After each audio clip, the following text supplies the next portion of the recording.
So let me tell you where I'm at. I'm visiting. I've got a couple of things to do in Jackson Hole. So we brought the Cowboy State Politics live on the road, and we'll be here for obviously today's program and tomorrow's program as well. And then on Tuesday, Monday, Tuesday, whatever, we'll be back in the Cowboy State Politics studio back home in Sheridan for today and tomorrow here in beautiful Jackson Hole. And you can see behind me that it's kind of rainy and overcast here, so you can't really see the Tetons. But anyway, in Jackson, and we've got a lot to talk about today. And I think probably the place to start would be yesterday's podcast. And if you haven't listened to it yet, you need to go back and check it out. So on the Cowboy Cow Pie morning show with Jake Nichols, last Thursday, so a week ago today, there was a segment that they did about the Freedom Caucus, and in it, Gail Symons, founder of the Frontier Republicans, said some really reprehensible things about Secretary of State Chuck Gray. She was talking about a hot mic moment that happened back in 2021 I'm pretty sure it was during the special session, in which Steve Harshman was on Zoom in his office in a school, and he said some really, really nasty things about our Secretary of State. And during that cow pie segment yesterday or last Thursday, Gail Symons said that what he said was not inaccurate. And I wanted to start off just by playing you a brief soundbite of yesterday's podcast, so you have a full understanding of what I'm talking about, and then you can go back and listen to the whole thing. So here's that soundbite from yesterday on the podcast. This one, above all, absolutely takes the cake. So first, let me play for you what she said, and then I'm going to play for you what she really meant. Former Speaker of the House, when I forget people's names. Yeah. Anyway, they are clearly great colleagues, good friends. And there was a dust up again because of a hot night moment. Steve Harshman, Yeah. where a comment was made, which, by the way, was not inaccurate. He was talking about the current Secretary of State. Remember what she said. It was not inaccurate. Comment was made, which, by the way, was not inaccurate. Let's just pause right there for just a second. And I realize that we're kind of in the middle of things, but let's get a word in from our sponsors before we continue. Before the break, I had played for you what Gail Symons said about some little innocuous comment that was made on the floor of the House. Just so we're clear about what Gail Symons said, here it is again. Comment was made, which, by the way, was not inaccurate. He was talking about the current Secretary of State. Now, if you didn't know what Steve Harshman said, and if you weren't there, like I and Gail Symons was, and you have no idea how incredibly reprehensible what she just said is. Here's what Gail Symons was referring to. And before I hit play on this is the part of the episode that if you're listening to it at work, you should plug in your headphones, or if you have little children around, chase them out of the room because they don't need to hear this. Now, when you hear it, I've bleeped out some of the more really offensive things that Steve Harshman says, but you can clearly hear what he's saying. Here it is. I just think it's really difficult and kind of murkies the bill, even if intent is good. Sure.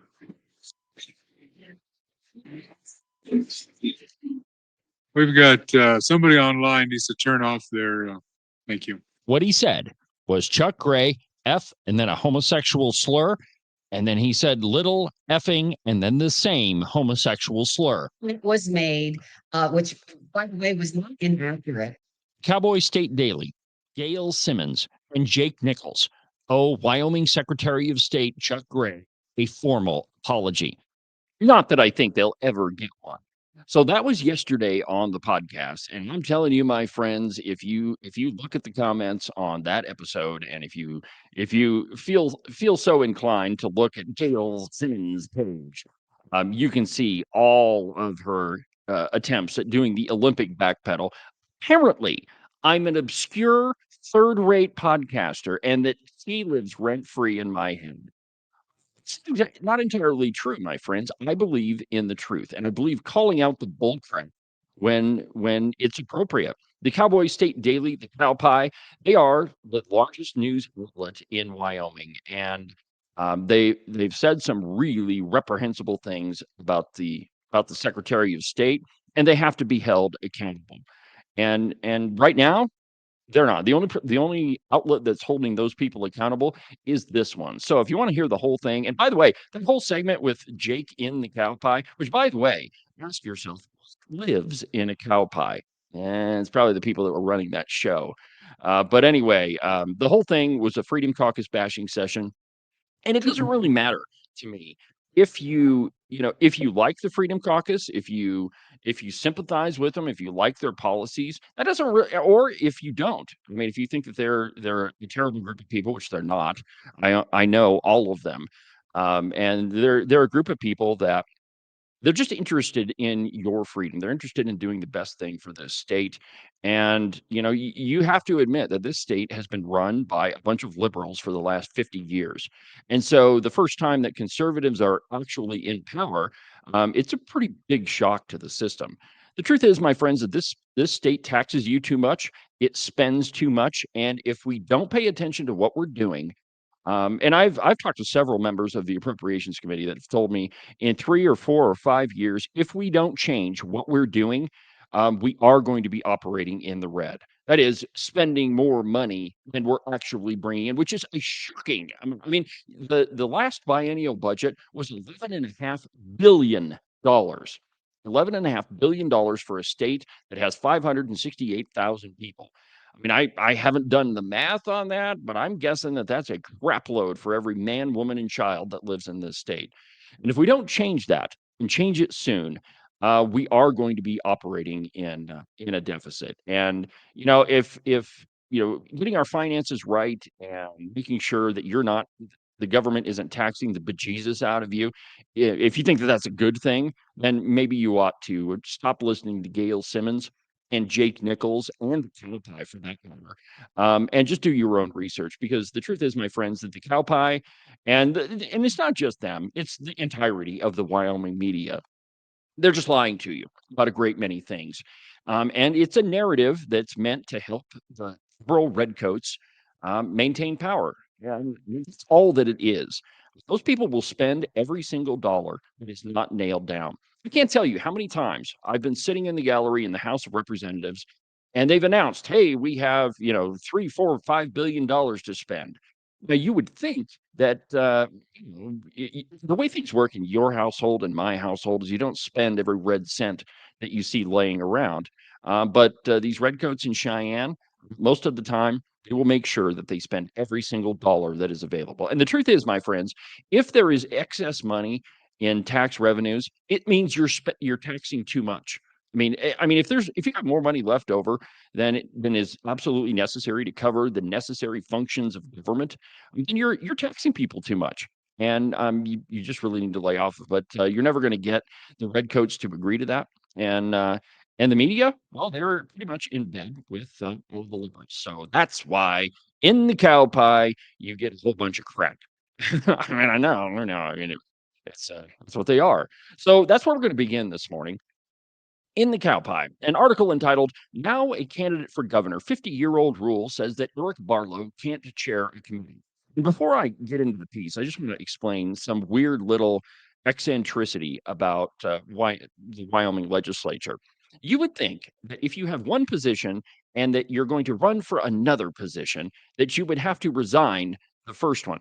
Not in Wyoming, my friends. That's not how it works. If you are a senator which has a 4-year term and you're in the middle, well, you don't have to resign your position to run for, say, governor or secretary of state or any of those. If you lose the race, then you can just go back to your old job. And the perfect example of that is Senator Slithers, Tara Nethercott. In the middle of her term, she ran for secretary of state. And then she lost that race to Chuck Gray. Thank God we all dodged a bullet on that one. But she lost the race, and then she was able to go back to being a senator. Now, that's not the case with Eric Barlow. Eric Barlow is this is the end of his term. So if he were not running for governor, he'd have to go.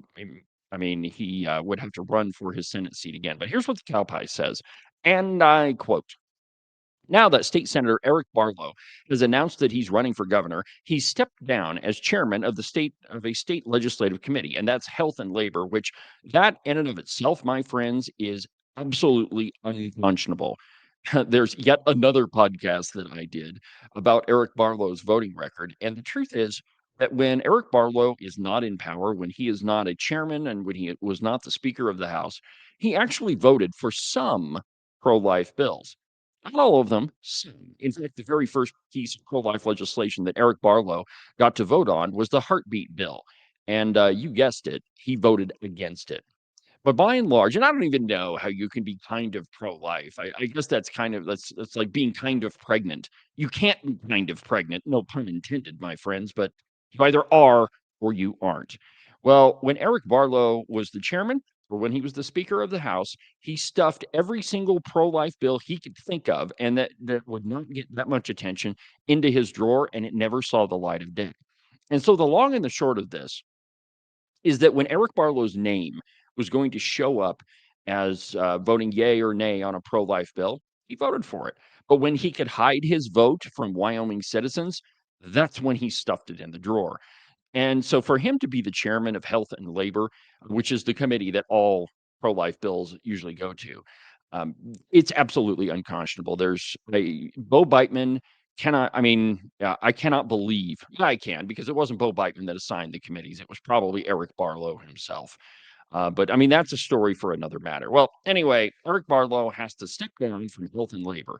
And quoting from the Cowboy, that's because of a Wyoming Legislative Management Council rule dating back to 1975, which says that any committee chair running for statewide office shall immediately resign from his or her chairmanship of the committee. The rule does not apply to other leadership roles like Senate President or House Speaker. Senator Eric Barlow of Gillette, announced his candidacy in amongst a whole bunch of lies that he told. I'm a conservative. I'm pro-life. I'm going to protect your guns, all of which is complete bullcrap. But he also chaired the House of Representatives version of that committee from 2017 to 2018 during his 2013 to 2022 tenure as a state representative, which culminated in his serving as one of the most liberal House speakers in Wyoming history. The truth is that Eric Barlow votes with the Democrats over 80% of the time. It's actually 81.88 if you average the last 10 years, the last decade of his voting record. And the only reason that percentage is that low is there were some years where he only voted 75% of the time with the Democrats. Truth is, my friends, if you are 75 or 80% of a thing, it kind of means that you're that thing. And in this case, it means that Eric Barlow is a straight up Democrat. And the only reason he's a Republican is it's a lot easier to get elected in Wyoming if you're not a Democrat. So, anyway, Eric Barlow, thankfully, has stepped down as chairman of House and Labor or Health and Labor. But the problem is that another redcoat, weird. Why is it that Senator Bo Beitman, an allegedly conservative fella, is nominating people who are extraordinarily liberal to committees that are very, very important? Maybe it's because, he's not exactly all that conservative. And if you look at the recent legislative ratings, it's pretty obvious, and they all pretty much agree that Senator Bo Beitman, Dennis is his real name, Dennis Beitman, really isn't a conservative anymore. And I mean, I'm really disappointed in him. He's my senator. But I guess, it kind of fits with my track record. My representative was Poisonberry Craigo, unfortunately. And then, I moved to Sheridan thinking that, hey, man, maybe I'll have a conservative senator for once. Right. And then Bo Beitman showed up. So, I mean, it's just despicable. And I mean, it's my luck. I mean, it's crazy. Moving on.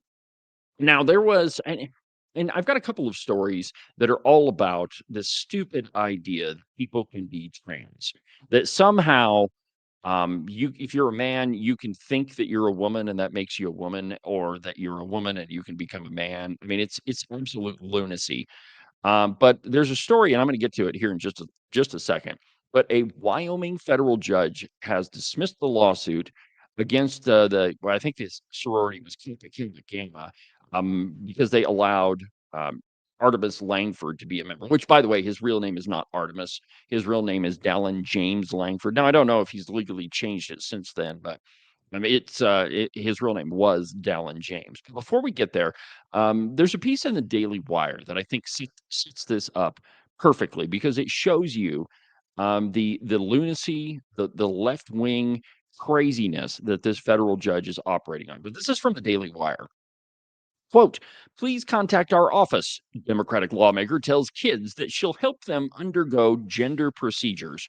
And I quote, in a TikTok video on Monday, a Michigan Democratic legislator offered to help children access gender affirming care if they just contacted her office. Michigan State Representative Carrie Rangens said in a video that she was specifically talking to trans kids here in Michigan, adding that life altering gender procedures are still legal in the state. And wearing a Protect Trans Kids t shirt, a sweatshirt rather, the Michigan Democrat posted the video Monday in response to the University of Michigan's hospital network entered gender procedures for minors under pressure from the Department of Justice. Now, I've got a piece of that video. So let me just pull that up and I'll play it for you. And I understand when I do this, it kind of gives you the willies. And this one is no different, but check this out. Let's see here. Oh, wait, no, I did not do that. So anyway, I guess I don't have that video. See, that's what I get for not having a producer, man. Agent 29, you really need to get on the get off the gallivanting around, get back to work, and um, get back to being my producer. Well, anyway, sorry I don't have that video. But the point is that this representative says that she's going to help trans kids. Let me just quote what she says. Quote, I want you to know, as trans kids here in Michigan, that this care is obviously safe and effective. And that's why it's been approved and why it's been used all across the country and continues to be used, she added. So if you need to find a new place to get care, it's still legal here in Michigan. So reach out to our office and we'll be able to connect you to what might still be available in our community. Rangens, who represents Ann Arbor, Michigan, urged children to, quote, please contact our office and provided contact information. We love you. We are really supportive of you as kids, and we want to make sure that you can grow up and thrive here in Michigan. The truth is, my friends, that these so-called gender affirming procedures are nothing of the sort. They're 100% of them fail because it is impossible for a man to become a woman any more than it is a woman to be able to become a trout or a giraffe. And I'm not trying to be offensive here, but that's how ridiculous it is. I mean, just absolutely atrocious, my friends. And I used to say, thank God we live in Wyoming because we don't have to put up with all this stuff. But I don't necessarily think that that's entirely true. And well, anyway, you know what? Let's go ahead and take a break. And I'm going to see if I can tee up that video for you. So we'll take a break, and when we come back, I should be able to have that video for you. So we'll do that after the break. And but my friends, there's more lunacy coming. Wait until I tell you what that Wyoming judge said when he dismissed that lawsuit. Apparently, we can't define what a woman is because we're not biologists. We'll do that in just a second.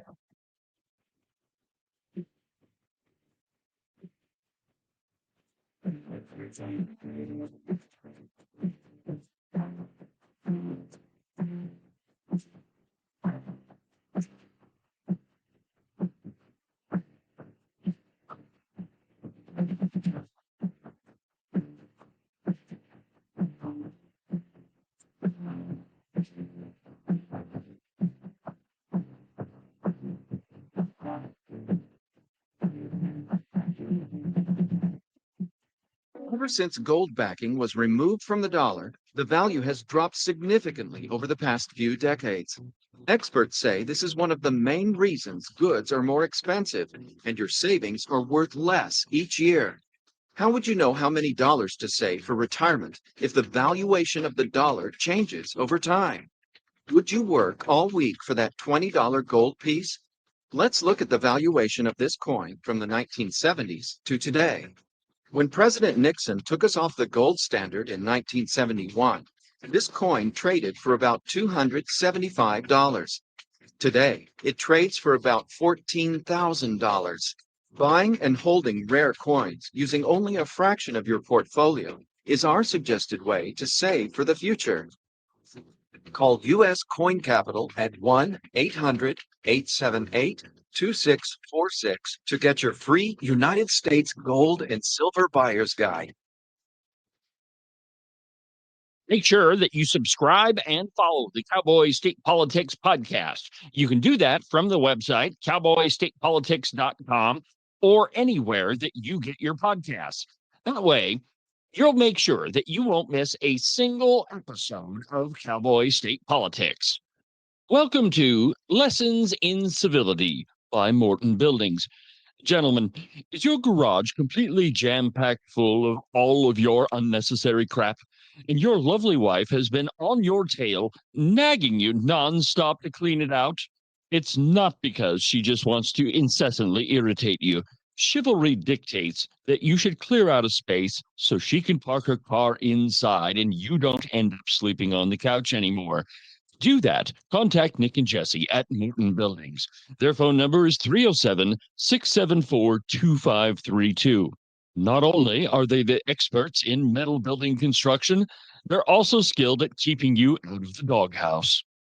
One more time, their phone number is 307-674-2532, or you can check them out at their website, mortonbuildings.com. This has been Lessons in Civility from Morton Buildings.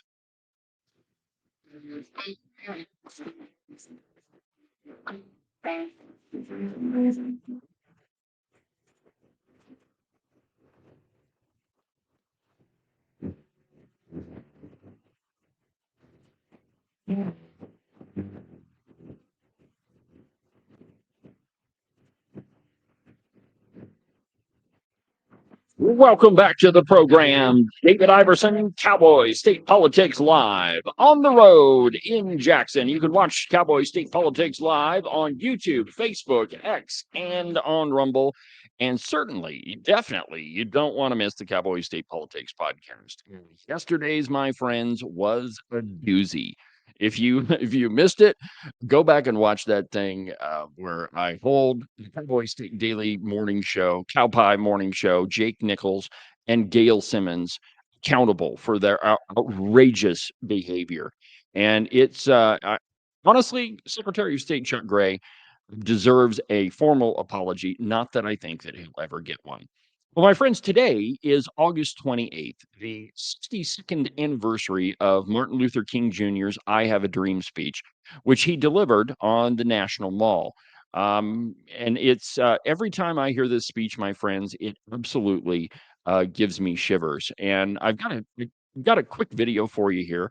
Let's just go ahead and listen to it. It's just a little quick snippet of his speech. We'll listen to it, and then we'll be back with that little really terrible video that I promised you. But here's Martin Luther King Jr.'s, at least part of it, I Have a Dream speech.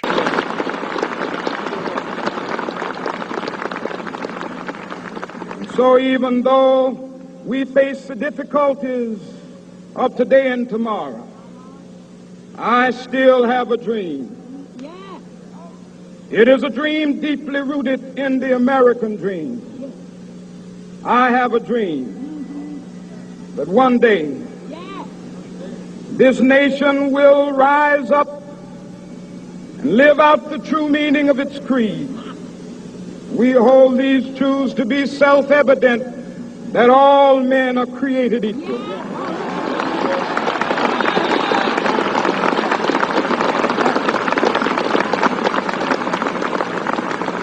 I have a dream that one day on the red hills of Georgia, the sons of former slaves and the sons of former slave owners will be able to sit down together at the table of brotherhood. I have a dream that one day,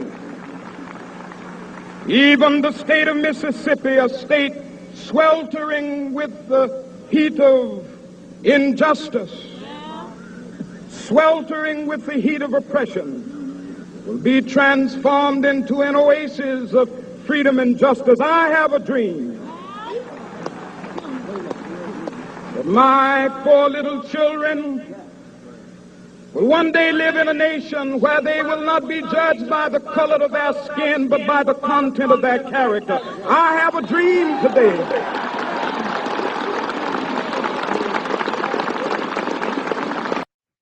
62 years ago, Martin Luther King Jr. delivered that speech on the National Mall.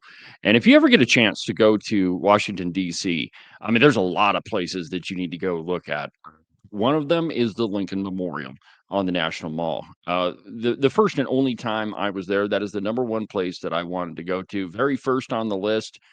And walking in the Lincoln Memorial is, I thought that it was an incredible experience. And while I was there, I wish I had a recording of this. When I was in Washington, D.C., I wasn't doing the podcast. Cowboy state politics hadn't even started yet. And we walk in, and there's a lot of people. And out of the blue, a woman starts singing the national anthem. And the acoustics in that place are so good that her voice just echoed off of all four walls, and it just gave me shivers. I mean, it was absolutely incredible. And if you ever get a chance to go there, definitely go to the Lincoln Memorial. I really hope that you'll have the same feeling that I did when I was there. So during the break, I did pull that video of.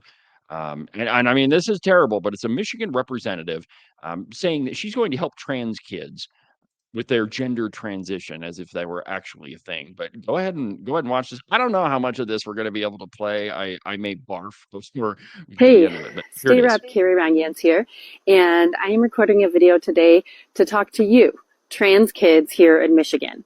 I want you to know that the care you might want for gender affirming care is legal in Michigan, and it's still That's horrible. continuing in a wide variety Absolutely of horrible. places.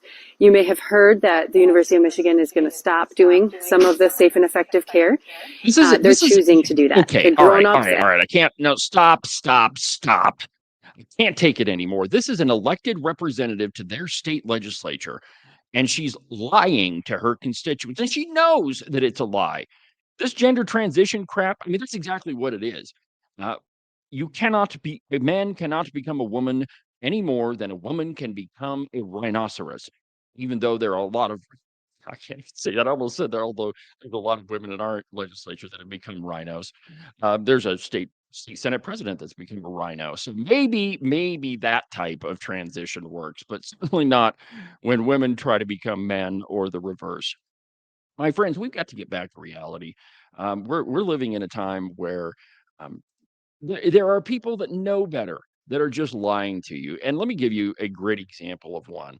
A federal judge in Wyoming, and this is the thing here. I used to think that, well, we're in Wyoming, and that stuff doesn't happen here. Oh, we're conservative.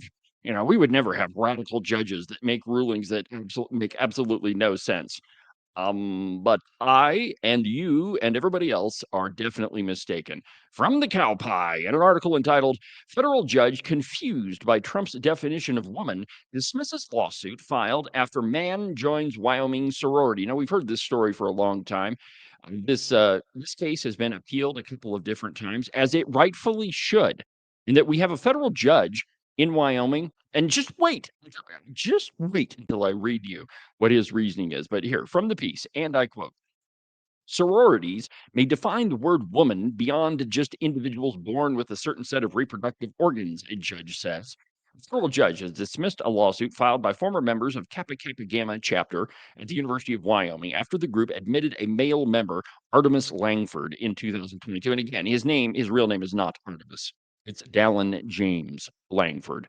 Anyway, on Friday, Judge Alan Johnson of the District of Wyoming dismissed the lawsuit with prejudice, claiming that the three plaintiffs, Hannah Holtmeyer, Allison Kogan, and Haley Rutsch, failed in their amended complaint to convince the court to interfere with Kappa's contractually valid interpretation of its own bylaws. Now, this is fascinating because there is a Supreme Court ruling in the state of Wyoming that allows the court to get involved in the Wyoming Republican Party, a private organization, which, according to this ruling, and this might be the one little bright spot in this, that a federal judge has said that the state cannot get involved, or the court can't get involved in private organization. I guess I guess if you're the Republican Party in Wyoming, that opinion doesn't matter. It only matters if you're going to allow trans kids into your organization against the wishes of your members who allegedly are the only ones that fit the definition of the whole reason behind your sorority.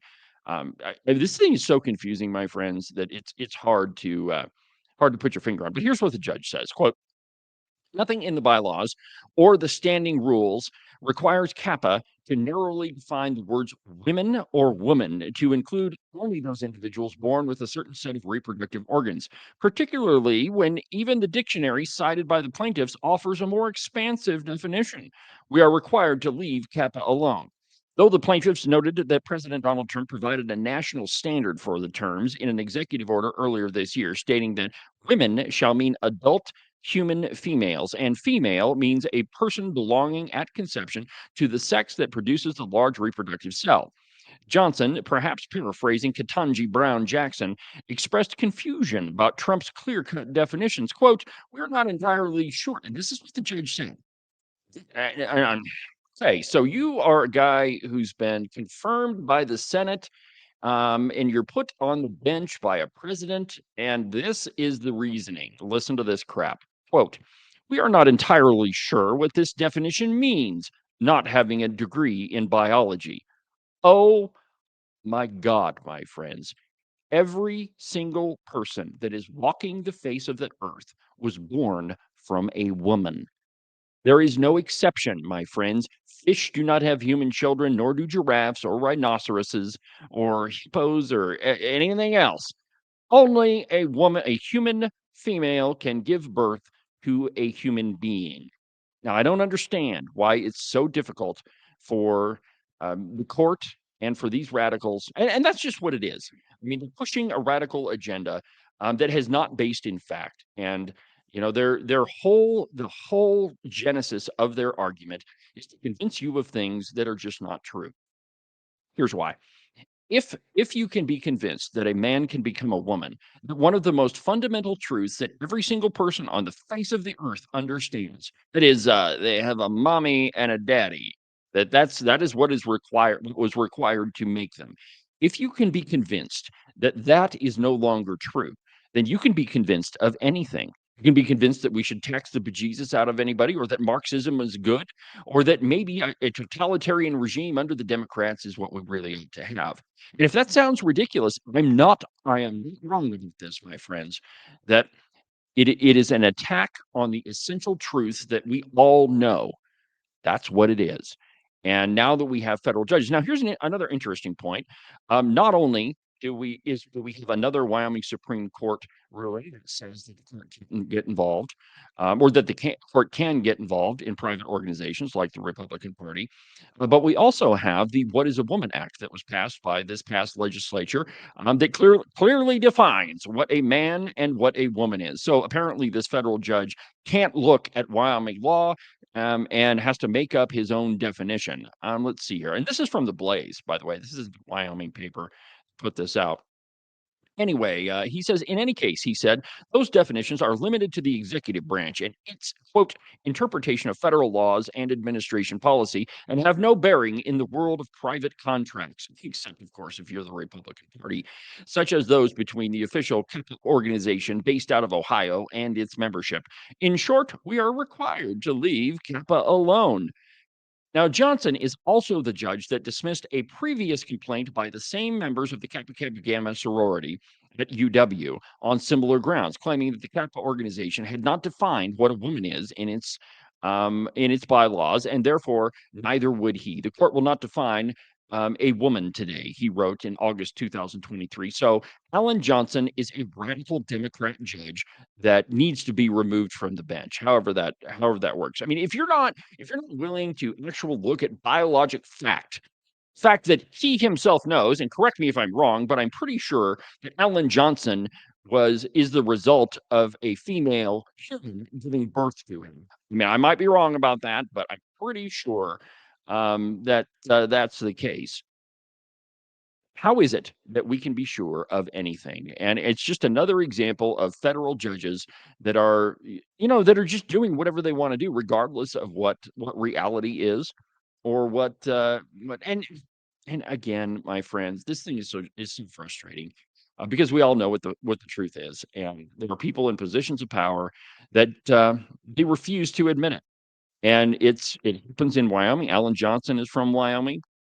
And if you would have listened to some of the argumentation on the floor of the House and the Senate in this last legislative session when they were debating the What is a Woman Act, you would understand how big of a problem we have in Wyoming. That there are people in positions of power, elected office, that refuse to look at the truth, and they refuse to speak it because it goes against their radical agenda. And I mean, that's what it is, really. I mean, there's no difference of it. Let's move to some national news. And this one I found kind of interesting. Months after probing the Clinton server scandal, James Comey's FBI had its own little email issues, some memos say, according to justthenews.com. And I quote, months after he refused to charge Hillary Clinton during the 2016 election for using a private unauthorized server to transmit classified information, then FBI Director James Comey's inner circle used private email accounts to further a plan to make an quote unauthorized disclosure to journalists, to leak to journalists is what they're talking about. But they called them an unauthorized disclosure, which, I mean, if it's unauthorized, doesn't that mean that you're kind of breaking the law anyway? I pay no attention to that. When investigators in a criminal probe codenamed Tropic Vortex sought permission in 2019 to gain access to those private emails, federal prosecutors turned them down, according to the memos recently uncovered by the current FBI Director, Kash Patel, and declassified for release to Congress by Attorney General Pam Bondi. The U.S. Attorney's Office in Washington, D.C., issued a prosecutorial declination decision for Tropic Vortex, the FBI memo said, shutting down the probe. These memos are the latest evidence that FBI agents on the front lines had serious concerns about illegal leaks and abuses of classified information, allegedly involving major figures in Washington, like James Comey, now Senator Adam Schiff, and Hillary Clinton, and probably Bill Clinton if he wasn't too busy with, well, you know what I'm getting at. The efforts at investigating them were repeatedly thwarted. Now, just to kind of refresh your memory here, here's James Comey when he dismissed the prosecution of Hillary Clinton. Just a little memory refresher for you. Our judgment is that no reasonable prosecutor would bring such a case. Prosecutors necessarily weigh a number of factors before deciding whether to bring charges. There are obvious considerations like the strength of the evidence, especially regarding intent. Responsible decisions also consider the context of a person's actions and how similar situations have been handled in the past. In looking back at our investigations into the mishandling or removal of classified information, we cannot find a case that would support bringing criminal charges on these facts. Oh, so just because a person is the first one to break a law means that we shouldn't prosecute them. Right? There's no other examples of anybody else getting prosecuted for this. So we're just not even going to pay any attention, and no reasonable prosecutor would press charges on this, except, of course, that there was that little problem at Mar-a-Lago where Donald Trump was accused of illegally having classified information. The truth is that and here's the difference, right? Donald Trump was a president of the United States, and only the president can declassify information. He doesn't even have to say it. The president can declassify anything he wants whenever he wants, and he doesn't even have to write it down. There doesn't have to be any announcement whatsoever. And so every single piece of paper that Donald Trump had at Mar-a-Lago, he was absolutely entitled to have because he was the president of the United States. He could declassify anything that he wants. There is a double standard in our country, my friends, that if you are a conservative, well, then the rules absolutely apply to you, and you will be prosecuted to the nth degree of the law. But if you are a liberal, that means that we can just ignore whatever prosecutions are warranted. We don't even have to pay any attention. It's rules for thee, but not for me, my friends. And I mean, if you want to know why we have a crime problem in this country, it's for that very reason, that Democrats, acting on their own political ideologies and their own agenda, refuse to prosecute criminals. And that's what Hillary Clinton is. When you break the law, you are by definition a criminal. Back to the Just the News piece for just a second here. Federal prosecutors originally issued a preservation order for the private email account based on the findings by the FBI's Washington field office that the communications were in furtherance of the media leak. Ultimately, though, the prosecutors decided against pursuing an additional legal process because the communication was itself not classified. So basically, what they're saying, my friends, is even though there was classified information that was transmitted to a reporter, and I believe it was at the New York Times, no, the Time magazine, that the transmission, and that is the act or the sending of the email, was not itself classified. So they're not talking about the information that was transmitted or the documents that were sent. Those are classified, but the actual action of sending an email wasn't classified, and that's why they didn't prosecute. Do you understand how ridiculous all of this is? That that if you're a Democrat, they will twist themselves into a 27-turn pretzel just to make sure that you avoid prosecution. I mean, it is absolutely unconscionable, my friends. But I mean, they're not the only ones. Now, if you listen to what the Democrats say, and by the way, they still haven't figured out why it is that they lost the 2024 election. It could be because they completely have no idea where the American citizens are, where the electorate is. Take, for example, this one from the Daily Wire. Failed vice presidential candidate Tampon Tim Walz crashes Republicans, takes deplorables to new lows in an unhinged rant. And I quote, Governor Tim Walz took a page out of former Secretary of State Hillary Clinton's failed 2016 playbook on Monday, taking her basket of deplorables comment to new lows as he trashed Republican voters at the Democrat Party's summer meeting. Walz began by attacking President Donald Trump's efforts to root out diversity, equity, and inclusion policies and claiming that the Democrat Party should lean in and protect them. The failed vice presidential candidate who deployed his own state's National Guard to enforce draconian COVID-era restrictions. Tim Walz was the guy that was arresting people for, just being out in public during COVID. You had to stay in your house, according to him. He went on to complain about Trump using the National Guard to assist local law enforcement in cracking down on crime. Walz pivoted to attack the press, complaining that there was no basis for media claims that there was a division in the Democratic Party. There's no division in my darn house. Of course, he didn't use the word darn. And we're still married, and things are good. That's life.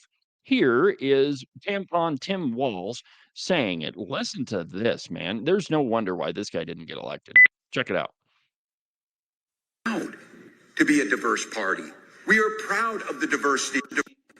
To be a diverse party. We are proud wasn't of my the glitch, by diversity the way. of this country.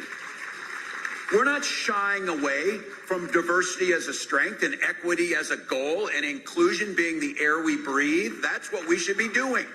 But what we have to be clear about is don't take the bait. It boggles my damn mind that in the midst of a military takeover our cities and the attempt to go into others, the flaunting of the rule of law, the cruelness and the unconstitutional nature of the way they're attacking our neighbors, that the press finds the need to talk about, oh, there's a division in the Democratic Party. There's a division in my damn house and we're still married and things are good. That's life. That's life.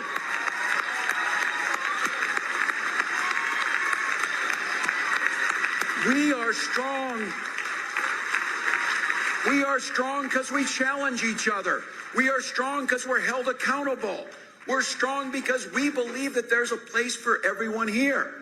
Think of how easy it would be to be a damn Republican. Oh, what should I wear today? This stupid freaking red hat. What should I say today? I don't know. Just make sure it's cruel. Who do we listen to? That guy. Yeah, that always gets The felon in all the right. White I House? can't Yeah, take listen I to him can't and take that this would be anymore. fine. Now he's talking about burning. All right. So it's obviously the Democrat Party's playbook that the way that they should get votes is by insulting you, the American voter. And this is a tactic that the Democrat Party shifted to a while ago. That somehow, if you just swear enough, people will, the voters will look at you favorably. That's how you reach normal, everyday American citizens. That you insult the other party, that you call them stupid, that you do everything that you can to insult them, and somehow that's going to bring people to your side. It's obviously not working for the Democrats, which is why they got pummeled in the last election. And rightfully so, my friends. There's no reason whatsoever that anyone should have voted for them, and they didn't. I mean, okay, so there was a lot of people. I mean, the election was a landslide. And if you want to take a parallel out of Wyoming, there's a reason why voters are electing more conservatives to our state legislature, and why when it is revealed that they've elected a redcoat, then those guys are quickly shown the door, because American and Wyoming citizens are tired of the liberal bullcrap. We had to live under Joe Biden for 4 years, and thank God Donald Trump got elected, because I'm pretty sure that there wouldn't have been a country had he not. But I mean, the point is, my friends, that American citizens, Wyoming citizens, are tired of the liberal bullcrap. And that's why they're electing conservative. That's why Donald Trump got elected. That's why the House of Representatives in Wyoming is now under the control of conservatives. I mean, it doesn't take a rocket scientist to figure out why these things happen in politics. The truth is, Democrats and liberals, they don't understand voters, and that's why they're getting kicked out of office. We'll finish up the program in just a second.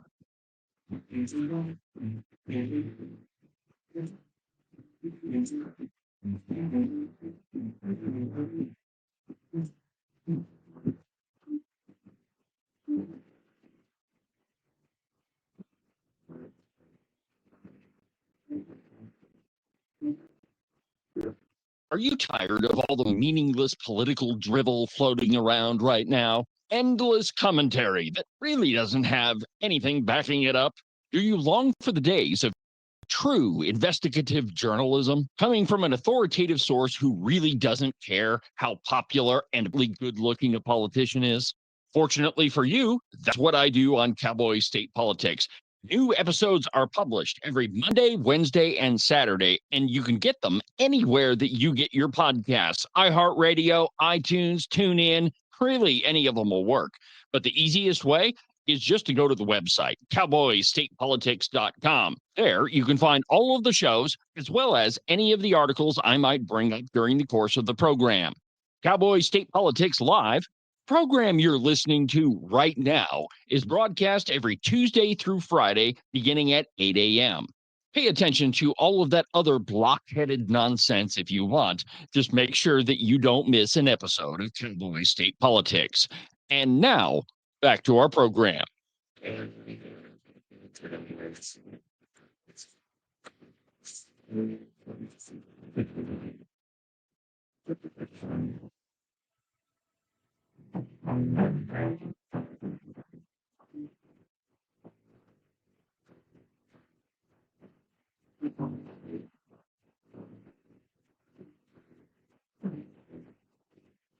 Welcome back to the program. Welcome back to the program. Cowboy State Politics Live on a Thursday. I'm your host, David Iverson, doing what I was born to do with talent given to me by God himself. Sorry about your luck, Gail Symons. This program is not some obscure third-rate podcast. We actually have an audience, and thank you very much for listening. I can't tell you how much it means to me that you listen to the program and watch the program when you do. I mean, let's be honest, there'd be no reason for me to do what I'm doing without you. So thank you very much for your support. Thank you for listening. And thank you for paying attention to the program. Well, we've got about 10 minutes left in the show. And there's a couple of pieces that I wanted to talk to you about. And this whole program, we've been talking about the idiocy of the American left. And make no mistake, I mean, the same morons exist in Wyoming. It's just, they're a little bit better at hiding their redcoats. But there's a piece from the Washington Free Beacon entitled "The DNC Passed a Resolution Calling for, quote, unrestricted aid to Gaza and a two-state solution. The party's chairman pulled it after anti-Israel Democrats, listen to this, claimed that it didn't go far enough." Now, before I get into this, what does it mean to have a two-state solution? Well, a two-state solution means the end of Israel. It is a farce that you can have a country of Israel and a country of Gaza or Palestine or whatever you want to call it. By the way, Palestine has never been a country in the history of the world. They're not a country, and they never have been. And I don't really care about what some alleged conservatives say about this.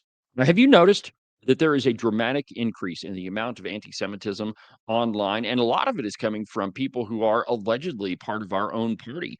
They've bought into the liberal narrative that this war was started by Israeli oppression, that it's them committing genocide. And let me just address that just for a little bit.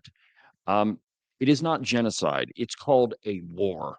On October 7th, Gaza, the Palestinians in Gaza fired over 1,000 missiles into Israel. Now, what would happen if, say, Mexico or Canada fired 1,200 rockets into the United States? We'd be at war, my friends. Of course, it wouldn't last very long, and we'd be able to take care of it pretty quickly. But it would be an act of war. And that's exactly what it was. Now, you just heard me say that Palestine isn't a country. But in 1985, at the United Nations, the Palestinian Liberation Organization, the PLO, which was Hamas before it was Hamas, they declared their independence. They declared at the United Nations they were an independent country. Keep in mind, they are fully dependent upon Israel for their very existence, food, water, all sorts of other aid. But they declared their independence, and then they committed an act of war against Israel. Now, Gaza isn't any bigger than Washington, D.C. It's about 60 square miles. And if you do the math, the amount of rockets that were fired versus how many square miles and acres Gaza is, it means that at least 2 rockets were fired from every acre in Gaza. So an acre is 43,560 square feet, which is not that much. You can stand in the middle of an acre and you can see either side of it. It's a really small area. Now you can't tell me if somebody is living on that acre of land that they didn't know that a giant rocket was fired from it. It's not possible, my friends. Secondarily, before Israel attacked Gaza, they made numerous efforts to notify civilians that an attack was imminent. Text messages, emails, phone calls, leaflets that were dropped from the air. Israel made every attempt to notify civilians that an attack was coming. Now, again, Israel is about the only country that I'm aware of, at least since the conclusion of World War II, that actually did that. Now, the United States dropped leaflets on Hiroshima and Nagasaki before we dropped the bombs on them. And that's why I say since the conclusion of World War II. But I don't know of another country that has notified civilians before they attack. That they've notified the enemy, the very people that just launched an act of war against them. Israel notified them that this was coming.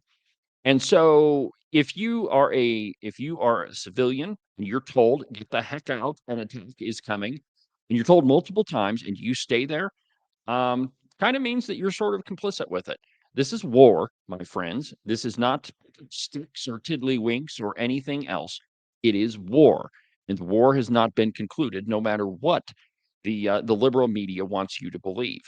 And so anything you see online that it's genocide or that it's the evil Israelis that are persecuting the Palestinians, first, you have no idea what you're talking about.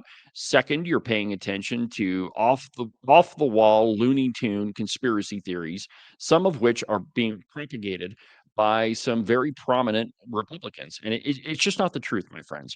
So from the Washington Free Beacon, the Democrats pulled the resolution, and I quote, the Democrat National Committee meeting on Tuesday devolved into an anti-Israel slugfest, leading its chairman, Ken Martin, to pull a resolution many party members believed was not harsh enough on the Jewish state. Instead, Martin invited the anti-Israel members to join a committee to reevaluate the party's position on Israel. The Martin-backed resolution, which the DNC initially approved, called for, quote, unrestricted aid to Gaza and a two-state solution to the Israeli-Palestinian conflict. And as I already told you, a two-state solution means the end of Israel. Language that moderate Democrats have long used. An alternative resolution championed by the party's anti-Israel West Wing, left wing, if there's a further left wing than the Democrats, anyway, went significantly farther. calling for a full-scale arms embargo on Israel, the suspension of American military aid, and the recognition of Palestine as a country. That's a direct quote. DNC members initially adopted the more moderate version in an uncounted voice vote, but Martin ultimately pulled both from consideration after the party's anti-Israel members revolted. Dave Weigel, who works for Semaphore, and he's a reporter, captured Martin during a private discussion, quote, with the alternative Gaza resolution sponsors before he canceled the vote. Quote, there's a divide in our party on this issue. Politico quoted Martin as having said, this is a moment that calls for shared dialogue, calls for advocacy. After abandoning his own moderate proposal, Martin pledged to assemble a DNC committee comprised of stakeholders on all sides that will continue to have conversation to work through this and bring solutions back to our party. Right. That's just another example of the radical Democrats being who they are. And it's there's no question about it, my friends. And the truth is that the Democrat Party is made up of a large number of straight up anti-Semites. And I don't see any reason why we should pull any punches on this. I mean, if you're the guy that's going to deny that Israel has a right to exist, which is what you're doing when you call for a two-state solution, when you utter phrases like from the river to the sea, which literally means the destruction of Israel, you are by definition an anti-Semite. And I don't know if you've seen it or not, but there are some alleged conservative people, formerly very conservative people in Wyoming, that are using their social media accounts to spread anti-Semitism. One of them is a former state senator. I don't know any reason why you would listen to him, which is why I try to avoid everything that he posts. But he's been posting a lot of really anti-Semitic stuff, and it's completely unconscionable. And if you're one of the people that sympathizes with that, you really need to assess where you're at. You need to do some reading, and you need to really reevaluate your positions.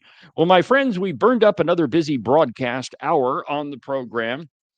We're on the road from Jackson Hole, Wyoming. And I'll be back tomorrow to do another hour program. Unfortunately, it won't be open line Friday because I'm on the road and I don't really possess the necessary equipment to do open line Friday. I apologize for that. But we will have an hour-long program tomorrow.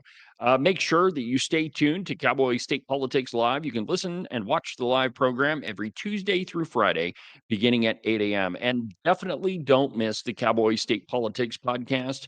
Yesterday was a doozy, my friends. So, from the base of the Tetons in Jackson Hole, Wyoming, I'm David Iverson, and this is the one and only Cowboy State Politics.